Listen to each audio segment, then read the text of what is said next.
जो लोग दरबार के भक्त हैं बाबा के और पदयात्रा कर रहे हैं, उनसे कहना है कि रात्रि में, इस सीजन में रात्रि में पदयात्रा न करें, दिन दिन में करें, रोशनी में, दिन की रोशनी में, क्योंकि कोहरा पड़ रहा है जगह जगह पे, पानी गिरता है। तो प्रातः जल्दी से और शाम होने के पहले तक यात्रा करें। और कहीं पर जो ईश्वर का भक्त होगा, भोलेनाथ का कोई भक्त होगा, वो आपको जरूर रास्ते में ठिकाना भी देगा। और आप जानते ही हैं कि आपको कोई न कोई रास्ते में मिलता ही है, रोकता ही है, आपकी यात्रा को सुगम बनाता है। तो सभी पदयात्री इसका विशेष ध्यान रखें।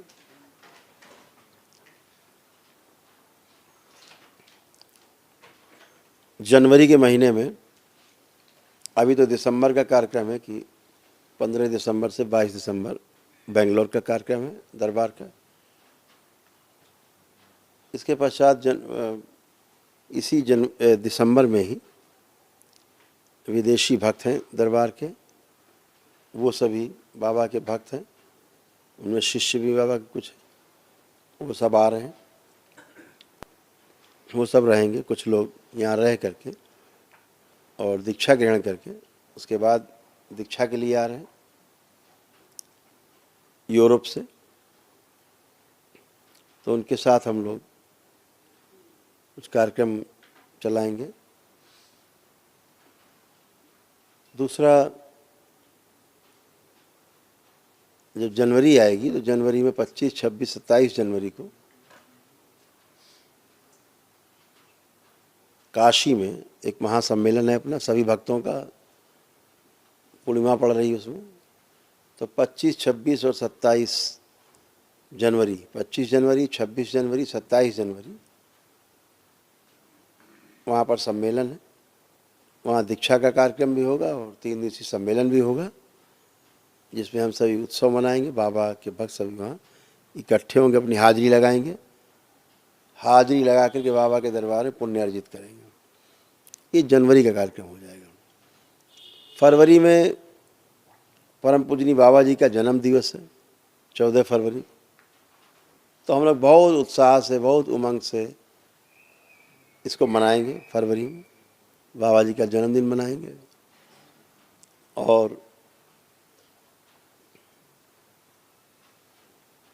इसके पश्चात मार्च का महीना है, मार्च 2024, 11 मार्च को यानी 8 मार्च को शिवरात्रि है। शिवरात्रि का पर्व हम लोग दरबार में मनाएंगे, आनंद लेंगे बाबा के साथ, सभी उनके भक्त और शिष्य। फिर 10 तारीख को अमावस्या है, पितृमुक्ति वगैरह है, जो लोग कार्यक्रम कर रहे हैं वो सभी इकट्ठे होंगे, तो पितृमुक्ति का कार्यक्रम होगा अमावस्या को, वो 10 तारीख है। और 10 मार्च और 11 मार्च को हम लोग यहाँ से कूच करेंगे कानपुर से भगवान काशी विश्वनाथ के दरबार में, धाम के लिए।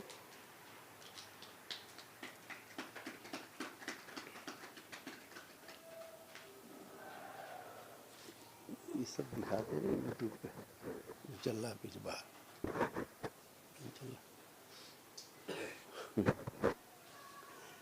तो बढ़ना भी चाहिए, जाना चाहिए। तो हम सभी लोग भगवान विश्वेश्वर नाथ के धाम काशी विश्वनाथ, सृष्टि का केंद्र, सृष्टि का केंद्र काशी, मुक्ति का केंद्र काशी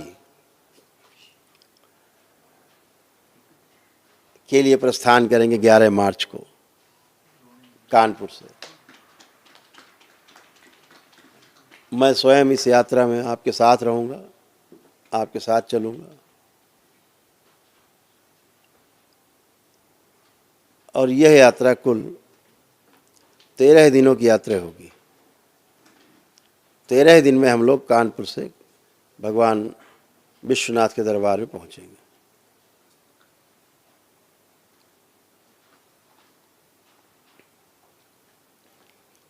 एक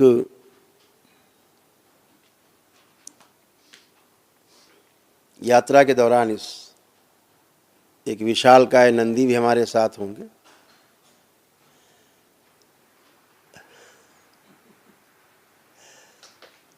जो पूरा रास्ता दिखाते हुए चलेंगे, रास्ते में रुकते हुए, लोगों से मिलते हुए। यह जो सनातन की यात्रा है, ये भगवान काशी विश्वनाथ के दरबार में जाके पूरी होगी। और ये यात्रा जो यहाँ से भगवान काशी विश्वनाथ के चरणों तक जाएगी,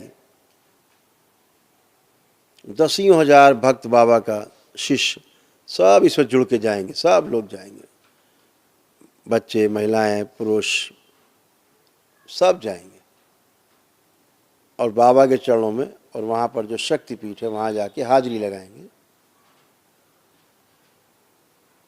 और इस दरबार में पहुंचकर जो यात्रा पहुंचेगी, ये यात्रा फिर वहाँ समाप्त नहीं होगी। आप ऐसे समझो कि भगवान काशी विश्वनाथ के धाम से, उस दरबार से यह सनातन की यात्रा धीरे धीरे चलते हुए पूरे विश्व में फैलेगी। ये पूरे विश्व में फैलेगी ये यात्रा। और इन यात्राओं का दौर अपने देश में और बढ़ेगा। कितनी बड़ी शक्ति दरबार ने खोल रखी है कि आप पद यात्रा करके आते हो और आपके परिवार के रोग और कष्ट चले जाते हैं। कितना अद्भुत है, बहुत अद्भुत है। आपके भी कष्ट जाते, उनके भी जाते हैं। तो पदयात्री जो पदयात्रा करते हैं आप लोग, वो अदम्य साहस आपके अंदर है। कुछ लोग दंडवत यात्रा करते हैं, 20 kilometre, 25 kilometre, 30 kilometre, 35 kilometre, 40-40 kilometre से दंडवत करते हुए आते हैं। रास्ते में सड़क इतनी खराब है कि गाड़ी आना मुश्किल है। उन सड़कों पर आप अपनी छाती रखते हुए, रगड़ते हुए, घुटने रखते हुए, पूरा शरीर रखते हुए दंडवत करते हुए आते हैं। आप धन्य हैं। हो सकता है यहाँ अधिकारियों की बात ना समझ आती हो, पीडब्ल्यूडी के, क्योंकि उनको पदयात्रा नहीं करनी है, दरबार से कोई जुड़ाव भी नहीं है उनका। लेकिन आपकी आस्था, विश्वास, श्रद्धा के आगे वो सड़क भी आपको रोक नहीं पाती, वो गंदगी आपको रोक नहीं पाती। आप फिर भी दंडवत यात्रा करते हो। पद यात्रा तो करके तमाम भक्त रोज टोली की टोली चली आ रही हैं। इतना साहस, छोटी टोली भी, बड़ी टोली भी। छोटी टोली तो हमने इतनी बड़ी छोटी देखी कि 2 ही लोग चले आ रहे हैं, 3 लोग कहाँ से? बोले बद्रीनाथ से चल दिए।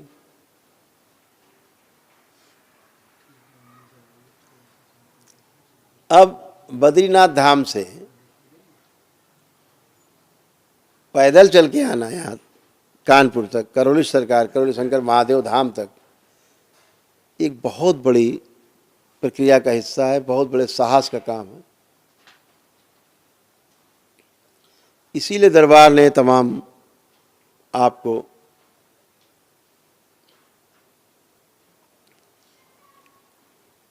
जो रास्ते बताए चलने के लिए ने प्रदान किया कि लोग इतनी दूर दूर से आकर के पुण्य प्राप्त करने के लिए, स्वस्थ होने के लिए चलते हैं। तो दरबार ने जो 3 रास्ते बताए थे,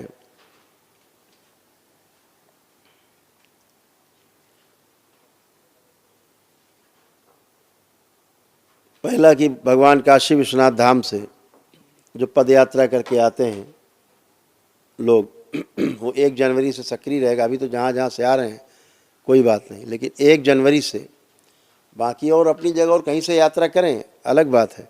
लेकिन आपकी सुविधा के लिए दरबार ने बना दिया कि यदि आप भगवान काशी विश्वनाथ धाम से, काशी से पदयात्रा शुरू करते हैं दरबार तक, या श्री वृंदावन धाम से आप पदयात्रा शुरू करते हैं, वहाँ के बिहारी जी का दर्शन करके, और जो वहाँ पर गोपीश्वर महादेव हैं भोलेनाथ, वहाँ जल अर्पित करके और वहाँ से जल लेकर के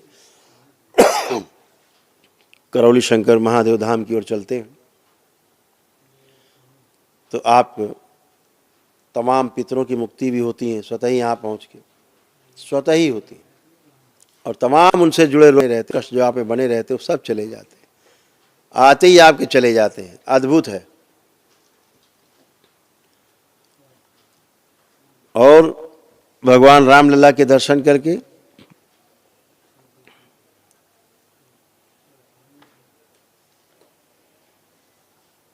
अभी तो है,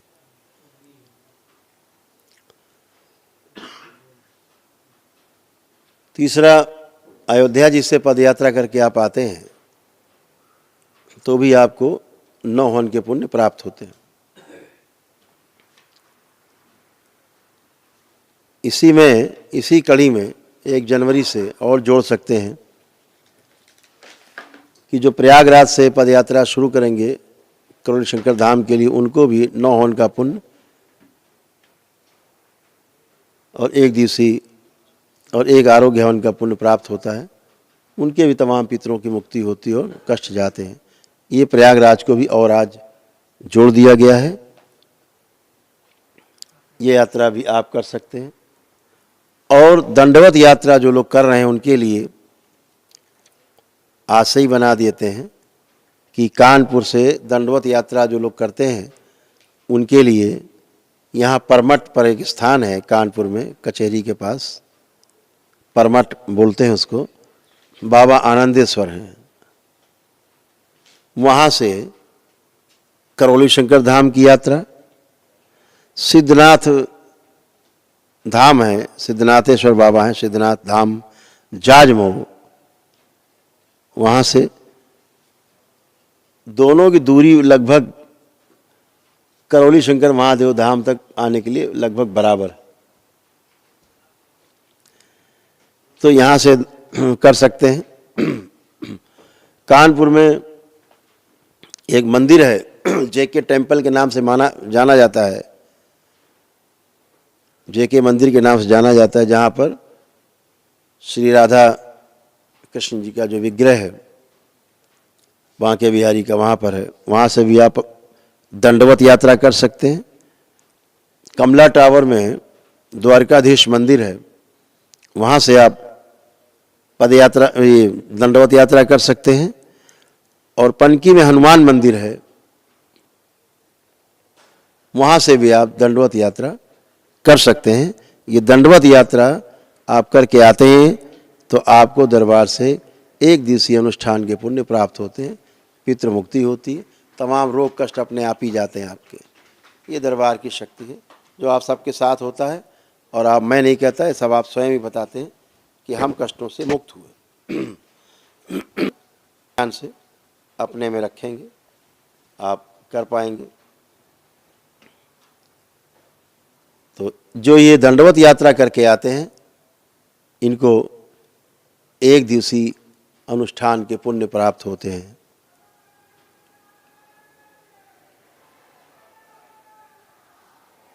बहुत कष्ट आते हैं। क्या दिन लगते हैं इनको? सवाल ही नहीं।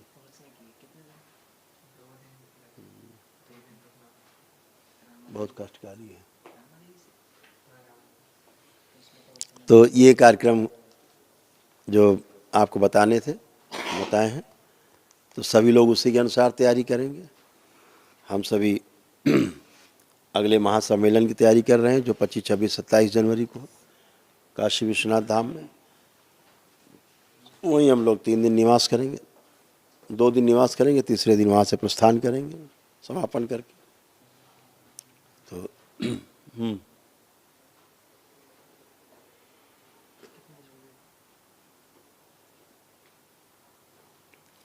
सभी लोग संकल्प के लिए तैयार हो जाएं।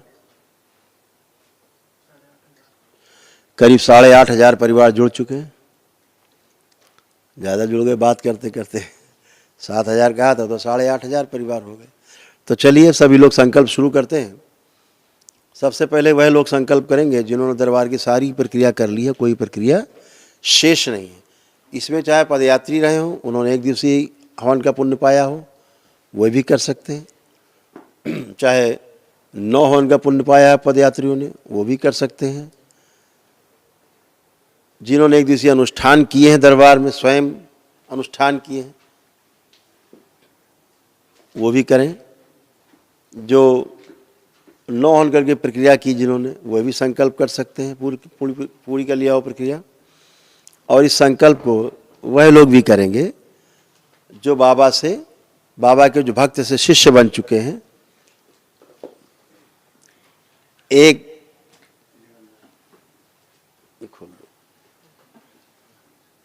जो मंत्र दीक्षा ले चुके हैं, बाबा से तंत्र दीक्षा ले चुके हैं, वो सभी लोग इस संकल्प को करेंगे।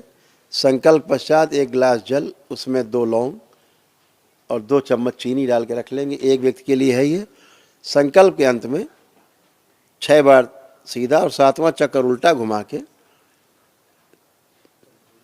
लैट्रिन में या गंदी नाली में डाल देंगे, ताकि गंदगी जाए, निकल के तेजी से खत्म हो। जो लोग घर पे हैं, जो घर पे नहीं है, जब घर पहुंचे तब कर लें। और ये भी ध्यान रखें कि अंत में एक संकल्प होगा, सामूहिक होगा आखिरी में, कि अपने अपने परिवार के सदस्य का जो लोग ना उपलब्ध हों, घर पे ना हो, या संकल्प ना करते हो, या ना करना चाहते हो, या भागते हो, तो उनका एक कपड़ा जरूर छुपा के रख लीजिए, जो उसका कपड़ा पहना हुआ हो, उतरा हुआ हो, धुला ना हो, बस वो कपड़ा गोद में रख के उसका नाम लेके बाद में संकल्प अभी कराया जाएगा, तो उसके लिए कर सकते हैं। सबसे प्रभावी तरीका होता है जब आप उसका नाम लेकर के उसके लिए प्रार्थना संकल्प करते हैं दरबार से, उसकी समस्त गंदगी, तमाम नकारात्मक रोगी स्मृतियाँ, तमाम असाध्य स्मृतियाँ नष्ट होती हैं। जो बीमार है व्यक्ति, असाध्य रोगी है, उसका भी आप ऐसा ही कपड़ा रख करके गोद में संकल्प कर सकते हैं, तो वह भी तेज़ी से स्मृतियाँ उसकी नष्ट होती हैं। तो सभी लोग संकल्प के लिए तैयार हो जाएंगे। सभी लोग तैयार हो संकल्प के लिए।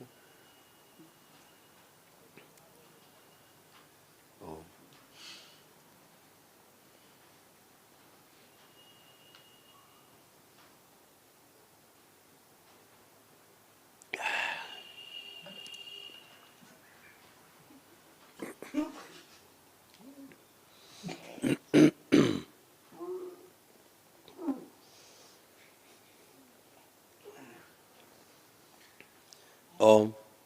तो आप सभी लोग संकल्प के लिए तैयार। बाबा के सभी दीवाने, बाबा के सभी भक्त, बोलिए सद्गुरुदेव भगवान की। आप सभी के संकल्प पूर्ण हुए। आप 1-2 बातें और ध्यान रखनी है कि जो पदयात्रा करते हैं, जो पुण्य मिलते हैं, उसके बाद जैसे हवन करके आगे की प्रक्रिया पूरी करते हैं कि लेपन करना, संकल्प करना, दरबार से जुड़ा रहना, रुद्राभिषेक करना, विष्णु सहस्रनाम करना और दरबार से जुड़े रह करके अमावस्या करना। तो जो पद यात्रा करके आते हैं उनको 3 बार की अमावस्या अनिवार्य है, ध्यान रखें। जो हवन करके जाते हैं उनको 1 बार की, बाकी जो पद यात्री इनको पुण्य मिलते हैं उन्हें 3 बार की अमावस्या अनिवार्य, ध्यान रखेंगे, जरूर करेंगे। तो 12 तारीख को और दीक्षा अनिवार्य है, ये भी ध्यान रखेंगे। बाबा से दीक्षा लेके, नहीं तो मिले हुए पुण्य आपके वापस हो जाते हैं, तो ये ध्यान रखना है। दीक्षा बहुत अनिवार्य, ताकि आपका जप तप से आपकी एनर्जी आपके पास बनी रहे, आपका परिवार सुरक्षित रहे और आप भी सुरक्षित रहें। जो ऊर्जा आपको मिली है वो सुरक्षित ऊर्जा का ताला, ऊर्जा है, ताला भी जरूरी है। तो दीक्षा से आपके जप तप से उत्पन्न होता है। और 12 को इस बार इसी महीने में अमावस्या है, उसमें हम सब तो आप सभी लोग जम खूब संकल्प किया, जम के किया, बाबा के साथ, माँ के साथ, दरबार के साथ। आप सभी लोगों को, आपके पूरे परिवार को बाबा माँ की ओर से, भगवान भोलेनाथ, माता कामाख्या की ओर से बहुत आशीर्वाद। आप स्वस्थ रहें, आपका परिवार स्वस्थ रहे, आप सभी स्वस्थ रहे, परिवार स्वस्थ रहे, सुखी रहे, संपन्न रहे और समृद्ध रहे। नियमों का पालन करते रहेंगे। हरिहर जो संकल्प कर चुके, अपनी संकल्प की दक्षिणा पेटी में डालते रहेंगे। जो घरों में जिन्होंने किया है वो अपने घरों में संकल्प की दक्षिणा निकाल कर और अपने रखते रहेंगे। जब दरबार आएँ तो वो ज़रूर, यहाँ पेटी होती ब्राह्मणों की जो संकल्प की दक्षिणा लिखा रहता है उसमें डाल दें, ताकि आपके संकल्प पूरे बने रहें और आपके संकल्प पूरे बने रहें। और कि अगर एक का संकल्प लिया तो एक लोग, और 5 का संकल्प लिया तो 5 लोगों के अलग अलग दक्षिणा आपके पास इकट्ठी करनी होती, ध्यान रखें। जब दरबार आए तो अपने हाथों से संकल्प की दक्षिणा की पेटी में स्वयं डालें, ताकि आपके संकल्प पूर्ण रहें। और एक सूचना और थी कि संकट सेना का गठन अतिशीघ्र इसी अमावस्या से घोषणा होने लगेगी। इसी अमावस्या में आपको उत्तर प्रदेश के अध्यक्ष की घोषणा होगी, प्रदेश अध्यक्ष की, और कई प्रदेशों के अध्यक्षों की घोषणा होगी। शंकर सेना के जो से गठन करेंगे कई प्रदेशों में, अलग अलग अपने अपने प्रदेशों में प्रदेश अध्यक्षों की घोषणा होगी, ताकि अपने अपने प्रदेशों में लोग शंकर सेना के गठन पर कर पाएँ और सामाजिक कार्यों में बढ़ चढ़ करके अपना योगदान दे पाएँ। जो सरकारी कार्यक्रम उनके साथ भी योगदान करके अपना कार्यक्रम बनाएंगे आगे, और दरबार के साथ जो दरबार के साथ अपने दरबार के कार्यक्रम होंगे उनके साथ भी तालमेल करके आगे कदम बढ़ाएंगे। तो आप सभी लोगों को ये शंकर सेना का एक ये लोगो है, आप देख सकते हैं, ये रहेगा। ये शंकर सेना का लोगो रहेगा जो हर झंडे पे रहेगा।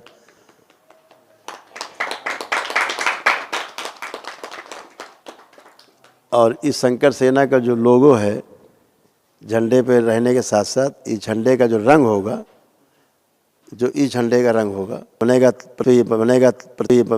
प्रतीक, या शंकर झंडे रहेंगे शंकर सेना के, वो जैसे भगवान शिव का आपने देखा होगा शरीर का कलर पर्पल कलर देखा होगा, है ना, पर्पल कलर जैसे, हाँ दिखाएं हम आपको, नहीं दिखाते, जैसे